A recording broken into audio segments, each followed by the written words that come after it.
There's no place else in the world like the Great Lakes.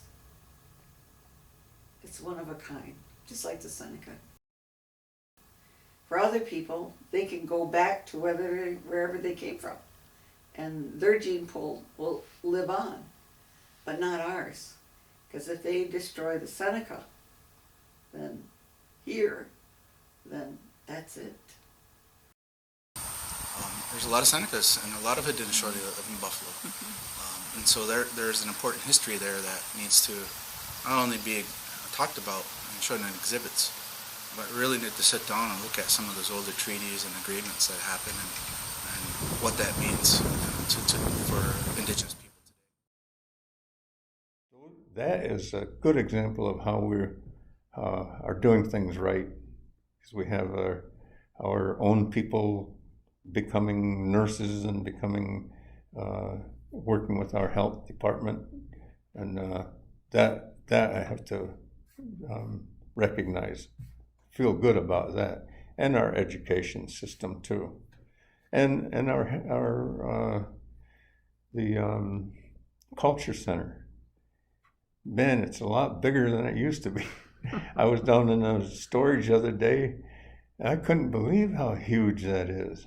Man, it's just like downtown at the Smithsonian. It's amazing. So we are doing good when I start thinking about that kind of stuff. Yeah.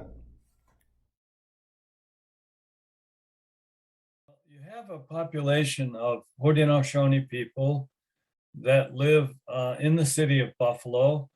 And these would be people who come from what we now refer to as Canada, possibly from the Six Nations Reserve in Canada, located near Brantford, Ontario. And then you have Haudenosaunee people that come from the surrounding reservation communities in New York State, Cattaraugus, Allegheny, Tonawanda, and Tuscarora. So you have these four larger reservation tracts, our territories, that people go to Buffalo for work, for whatever other reasons there might be. They simply have the convenience, you could say, of the city. Social services organization, people refer to as the NACS, Native American Cultural Services, and they are there in Buffalo. Many years ago, I was the director of what was then known as the Buffalo Native American Cultural Center. The organization provided some social services, provided some job referral, and was a place for people to gather that lived in the city. And every month we had a social where we brought together people for singing and dancing and a meal, a native foods dinner. And people did outreach work from that location. And so this has been going on for a long time, even before the time period that I'm describing to you now, which was as far back as 1976. There was a group at University of Buffalo, and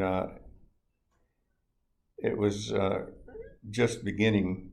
It was called the Native American Studies Program, and some of the teachers were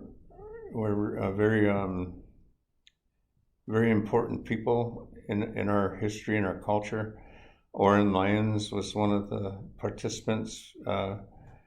He was a very accomplished artist back at that time, but he was more interested in what was being done with our culture and our history. So that's when he was on that staff with University of Buffalo. There was John Mohawk, Orrin Lyons, and there was Rick Hill was on that staff. And Aggie Williams was a student. I know she was one of the students. That was an important group and what was going on at University of Buffalo, because it was helping us to preserve and to help teach and to continue into the future, survival. There was not really a large presence, that was visible in the general population. The one thing that was kind of going on at this time was the beginning of a program at the University of Buffalo of Native Studies. And so this is really early on in the years of Native Studies at the University of Buffalo, when they were still located over on the Main Street campus. So that had some presence, but I would say that today, just as an example, there's a Seneca-owned art gallery that represents our artists and is representing me as an example. There is a casino, for better and worse, that is owned by the Seneca Nation in the city. At Niagara Falls, there's a hotel and a casino and a resort complex that is owned by the Seneca Nation. All of that is new relatively, and of course provides employment for people at the same time that, it has its other drawbacks, but it's, these things didn't exist previously.